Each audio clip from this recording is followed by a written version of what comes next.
Alrighty. Okay. Can you start with who you are and your occupation? Okay, I'm Diana Higuera. I am the Executive Director of the Rocky Mountain Welcome Center.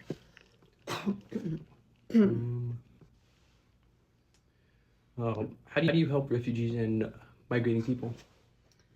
Oh, we are an organization that works with immigrants and refugees in general. So we have several programs. We have basic needs program. Let me get this is a sheet. I can give you actually this that has all our programs for me. So we have different programs that help us working with immigrants and refugees. We have the first bunch that is for securing families and does help people to stabilize. We have a cares group that are like case managers that are helping people with resources whatever their migration status is. Sometimes they can apply for some things and sometimes they can't apply for anything because they don't qualify, but we help them in whatever we can. We have rent assistance, we have cultural appropriate foods, we have TPS, temporary protection status program, to help people to get the TPS while it lasts. And we are starting to do legal nights. We also have for mental health English tea time, and that's for Afghan women to get a it's more for their mental health, so it's to get together and do English. And we are trying to start our mental health department, and we're starting also our jobs department. Cool. Seems like you're doing a lot for these for the immigrants and refugees in our country, or well, in our city. Yeah, whatever we can do. We have also educational programs. Most of our programs are educational. So we have kindergarten prep for children 3 to 5 to go to kindergarten. We have Rocky Mountain Readers, is to children that are behind in reading in primary school, and we are starting our after school program. And then we have youth integration. We have the Girls Rule the World. We're starting Youth Rule the World, that is a curriculum for co-ed. Kids is youth between the ages of 15 to 20. And we have Healing Through Arts and Nature, that is going into nature and having expressive art to help with trauma. And then we have a soccer program, it's called Springs Academy. Are they popular? Like, are there very many people in these? The programs, it depends. The soccer program, we have 80 children. Wow. Yeah, our maximum was supposed to be 50, but we don't want to turn people out. So we do have a lot of volunteer soccer coaches. Oh. We also have the Girls Rule the World. We cap it at 12. Or kindergarten prep, we cap it at 12. And or reading also at 12. Wow. Okay. How often do you help migrating people and refugees? Every day. Every day. Well, how often do people come in? Well, I guess per day. How many people per day? It will depend of what we're doing. Doing TPS, we will have Juliana, that is a coordinator, will make appointments with the people, and we may have 5 families coming every day for help them to do all the paperwork. During coat drives, we have families coming every day, maybe 3-4 families coming every day. We do our kindergarten prep at the Tamarack shelter, so that is 3 times per week. The Girls Rule the World and the Youth Rule the World is once per week. And so we do that normally on Saturdays. So it will depend of what we're doing and what's going on. Got it. What are some of the main resources that refugees and immigrating people look for and or need when asking for help? I think right now, the main thing that people ask is housing. We have a lot of people coming that are still families living in the streets or in someone else's house that they have a couch where they stay for a while, but they need help, and we don't help with housing, we help with rental assistance, and it's for people that are behind in rent that are going to be evicted, but we don't do that initial push of here is a first month. And so that is something that people normally ask. There are some people that ask for help in terms of food, so sometimes we give them a gift card for a supermarket, and that is not much, but at least it will help for a little bit for a couple of days, and depending on how many people are in the family. Coats in winter. So those are basic three things that they normally ask for. I think you said in our first interview that gift cards were actually a really big problem at some point with the miscommunication on how to operate them. Yeah, I think that is not a very big problem. I think it is that if they have never used a gift card, they don't know how to use it. So you have to be very good about explaining, especially if the ones are online that people, send you a gift card online. Then I send them to them, and then I have to be very specific. I print the sheet and I tell them this is a gift card. This is how you use it. I think there are a lot of things that we give for granted that is just very normal for us, but not for them. So. Mm-hmm. Okay.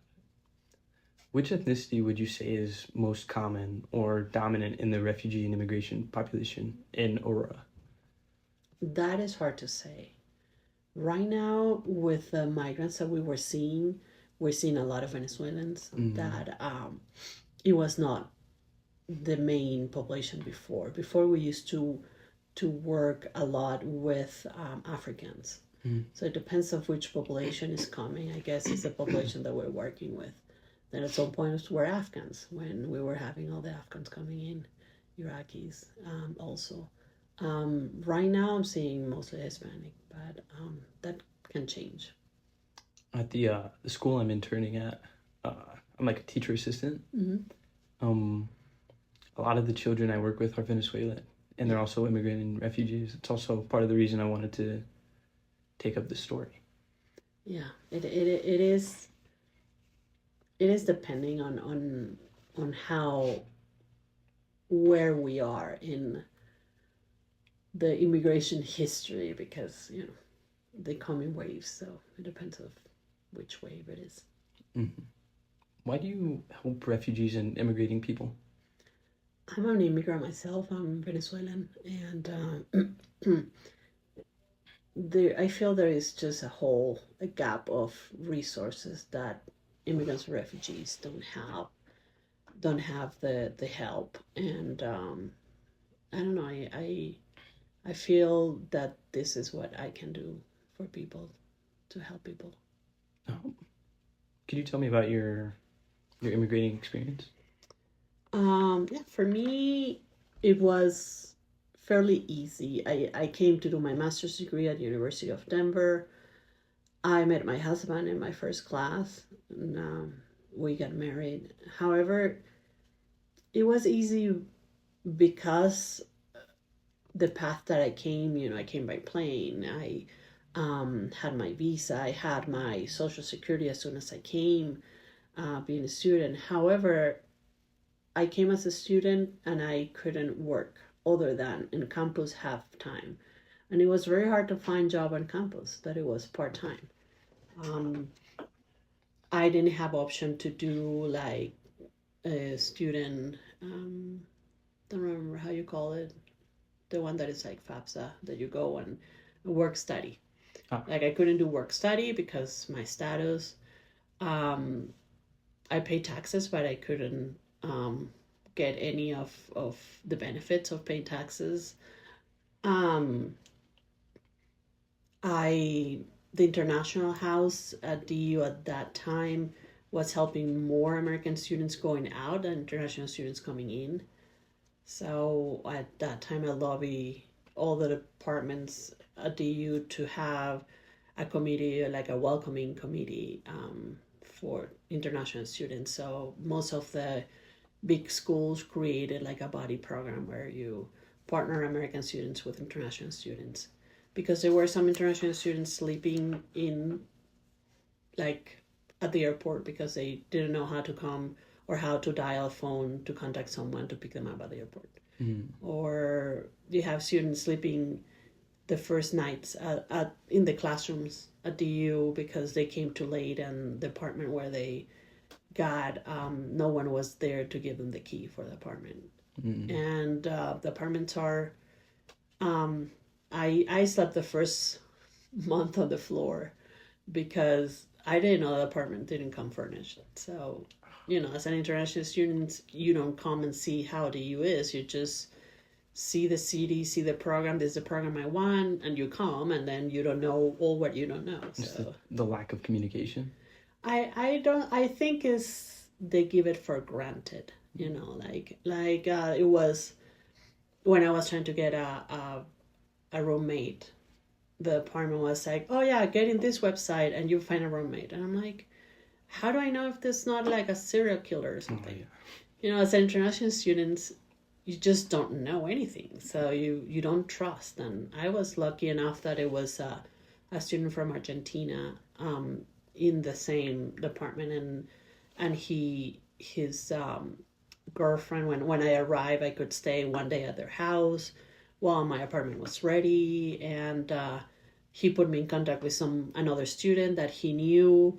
So it was not an anonymous person. Someone knew this person that I knew was not going to be a serial killer, and got an apartment. But with all that and all the help, it's still I remember sitting in that apartment and it's like, what have I done? Like, this is the worst mistake I ever done coming to this country, because it was a nice, okay apartment, but I don't know, everything was so different and so weird that I thought at that time that it was a mistake, and I came with all the help.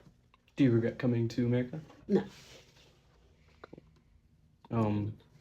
Are there any stereotypes that you know about Are there any stereotypes that you know of that are, I guess, inflicted on immigrants and refugees? And can you debunk them? Oh, yeah. A lot of, with all the rhetoric that we have been hearing during election time, that immigrants are robbers and rapists, and that they are lazy, that they're coming here to take the assistance. That a lot of people think that all the immigrants are coming and getting benefits, and it is a lie. They don't qualify for any benefit whatsoever. Why is that?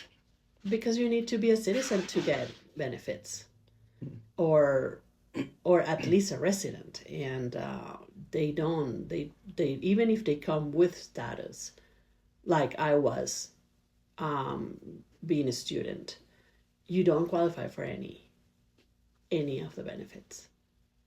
So I think that immigrants are normally, and it's funny because also people think that where there are immigrants is insecure, and because it's going to be all robbers, and the statistics show that where immigrants are the most secure parts of the city, and that is because immigrants and refugees normally come from places where it's not secure. So what they want is to live in a secure place. They are going away from wars, from persecution, or for hunger, and they're very hard workers. They say, a lot of people think that they're lazy, and no, they are very, very hard workers. And one of the things that people don't think about is that these people cannot go back. So they have to succeed. They don't have a choice.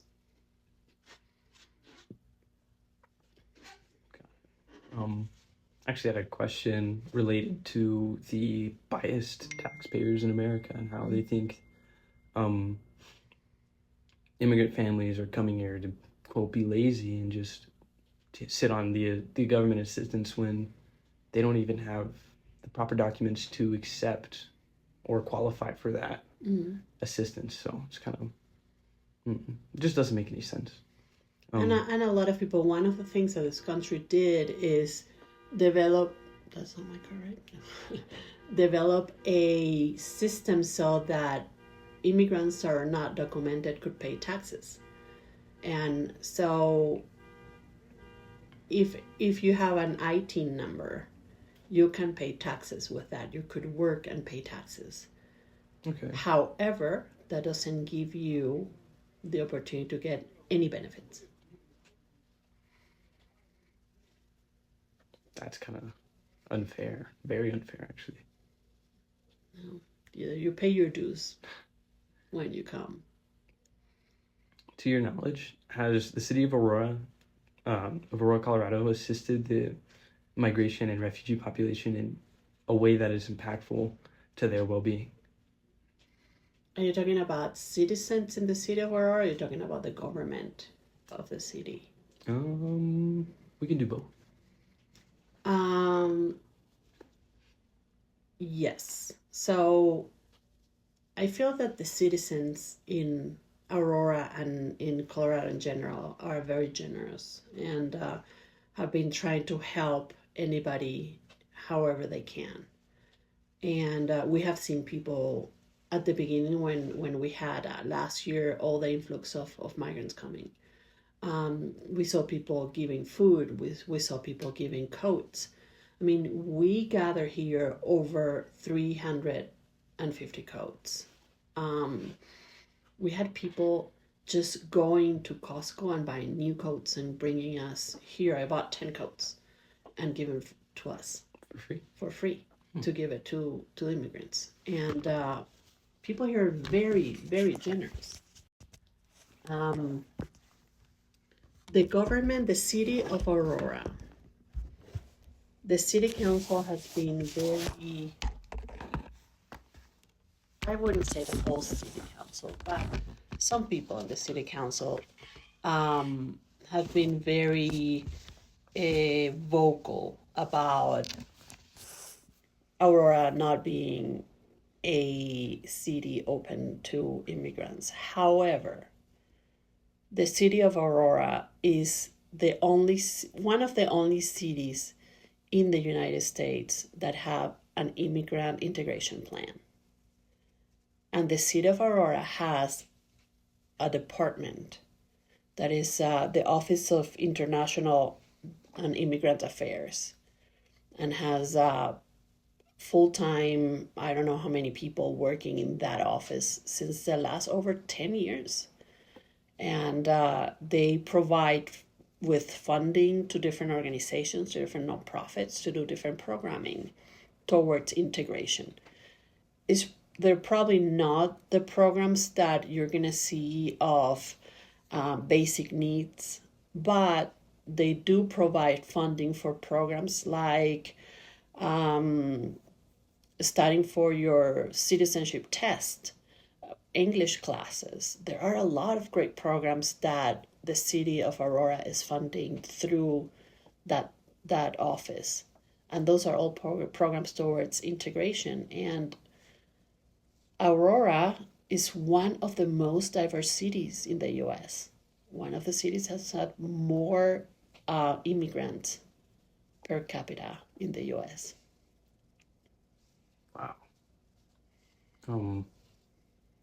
I think I read online that I think it is one of the only cities where immigrants, they're still a minority, but they're not as much of a minority. Like in other big cities like New York and, Houston, those kind of cities. Can you tell me about your background, like where you grew up and? I grew up in Venezuela. I grew up in Caracas. I study at the university, Catholic University in Caracas. I did mass communication and I did business. And then I did my master's degree at the University of Denver. I did international and intercultural communication. I came here around probably 19 years ago, and have been working since I came to the U.S., since I graduated. I've been working in the nonprofit sector. So. Cool. Do you think migrating people and refugees are receiving enough assistance in Aurora? That's a hard question. It is hard to have a balance between the assistance that you provide to the people, between the right assistance and the needed assistance, right? It is hard. You don't want people to take advantage and, tell them, let's say in housing, oh, we're going to give you 6 months. Is 6 months enough to get them in their feet, or is that too much, too little? It is very hard, and you don't want people to take advantage of it. The city of Aurora has not given migrants any money towards basic needs. City of Denver has.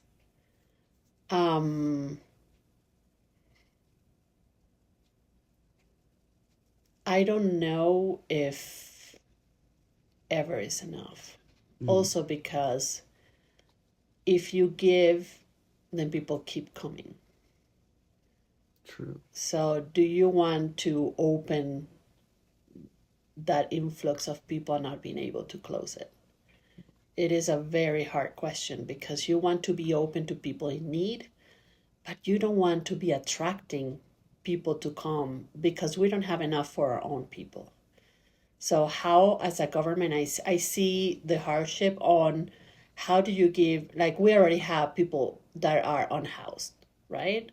So do you give to our people that are unhoused, or do you give to the migrants? Or do you give to both, and when is it fair to give to one or to the other? So those are a lot of hard questions that governments have to decide on how to give. And when the city of Denver gave help to all the migrants coming, had to get the money out of somewhere. So they were a lot of budgets that they had to cut that were helping citizens to help migrants. So it's a lot of things that you need to think about when you give help. And then when you help one, 50 more will come. So do you want to attract people coming here when you don't have enough to give to your own people? It's actually pretty, I never thought of it in that light. How could a civilian or bystander in Aurora help assist our refugee and immigration population?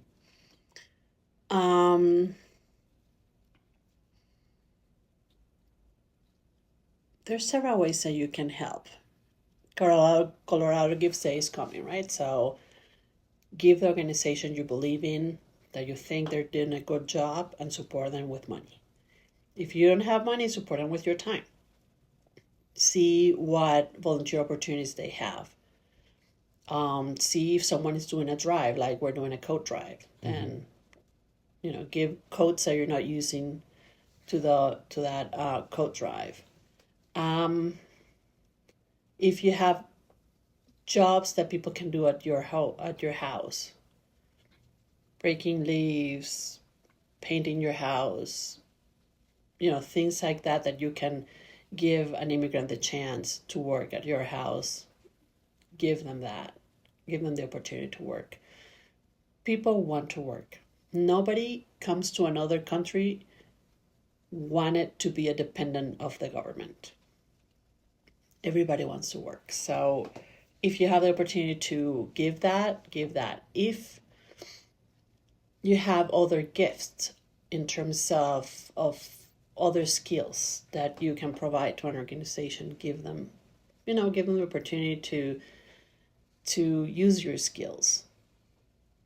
So we have right now 3-4 people helping us in different things, and they're just providing their time. Maybe support them by being in a board of an organization. I have one of my board members. She developed or whole mental, she managed and developed a whole mental health department for 6 months without payment. And she worked around, I would say, 20 hours a week. She had the time and she gave it to us. So Very dedicated. very dedicated. Also wanted to talk about visibility. Like, would you say immigrants and refugees feel invisible to American citizens? I don't think that they're invisible. I think right now they're very visible. Too much, I would say. That makes them being scared. Why? Because they know what's coming. Like after the elections, they know that deportations are coming. They don't want to be, they just want to be in peace. They want to work and do their own thing and not being bothered. And with all the visibility that they are getting with the news and what happened here in Aurora and everything, it's putting them in a very bad light, and and kind of put them in danger towards populations that they don't want them here. So I have people that have been stabbed in buses. I have people that had been punched waiting for a bus. I have people that had been screamed at just for being an immigrant. I have people that I had a mother with 4 kids that she didn't have enough money to get in the bus to have a ticket, to buy a ticket to bring the kids to school, and she had to walk 30 minutes to get with the kids, to get the kids in winter. And in those 30 minutes, people throwing things to her. Like at her, like in an aggressive way. Okay. It's like it's like the civil rights movement all over again, except these people are just getting completely discriminated against just for being here. They get discriminated against all the time. And I don't see that in terms of no one had ever discriminated against me. But I speak English, and if I don't talk, I look American. So they just tell me things and I get enraged. Like I can't even think about, someone throwing me away of a supermarket just because I don't speak enough English. Did you ever get discriminated against when you... I have never felt discriminated against. Wow. But who knows? Like there's some times when I had very difficult conversations or meetings, and then part of my board has said, "Oh, they told you that because you're a woman," and I'm like, "No, they told me that because I'm the executive director. They will tell that to any executive director." But so I don't see it into that light of being discriminated because I'm a woman or being discriminated because I'm an immigrant. So maybe I've been discriminated, I don't even know. Wow. Well, that concludes all the questions I have. Do you have any questions for me? I don't. So you're writing, or what is it that you're doing with this? I'm doing 2 things. I'm writing an essay, and I'm also filming a video. Okay. And I wanted to use this interview to support my claim that refugees and immigrants, there's a stereotype that they're really bad, and it's like they're actually not. They actually need more help than big news companies are putting out there. Yeah, no, definitely. We see it with what happened in the buildings in Aurora. Now Venezuelans are being discriminated upon. So if you're Venezuelan, even if you have job permit, like you come with a job permit, just because you're Venezuelans, they don't give you a job because of what happened in the news. I have clients that have lost clients because they're Venezuelans. So definitely that had a big consequence on the people that we're seeing. And that whole thing was completely false, right? It was completely false. I mean, the videos there, they were people with arms, but we don't know. And I haven't looked at the news to see if I know that they identified the people that were having the arms, but we don't know.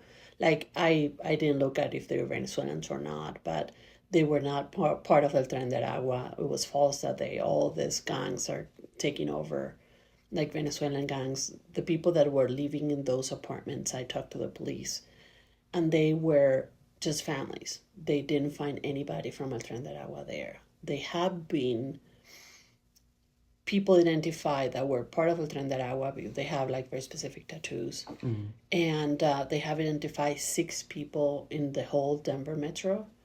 But they came individually. Like, it's not that they came as El Tren de Agua to put something together. In every big migration, there are good people and bad people. They have been some people doing the wrong things, and they were it was a assault in a jewelry store, and they took, I don't know, they punched the owner and took all the jewelry, and those people were Venezuelans. But it's not that the whole population is like that. There's some bad people within the people coming. But they have been identified and they are in jail. So yeah, it is hard when these migrations happen, and big migrations. It is very hard because there is not enough jobs for everyone. There is not enough help for everyone. There is not. So It is very hard. It's kind of like a one band, one sound. Like one person does something bad and everybody has to take the blame for it, essentially. Exactly. And I do receive emails every day of people needing help, families in the streets. Are the families emailing you, or are they coming from? They're emailing me. They look at our email in the website and send me, hey, I need help. And in terms of housing, I don't know where to send them. I don't have answers for them. How many immigrant shelters are there in Aurora? I think in general, all the shelters that had immigrants are closed. Why? Because they don't have funding. They use all the funding that they had and use all the funding they didn't have. So the city of Denver especially, they had to cut jobs and they had to cut budgets from other departments to be able to put it into the shelters. And they don't have funding anymore. Mm-hmm. So I know that the regular shelters are getting a small percentage of migrants. So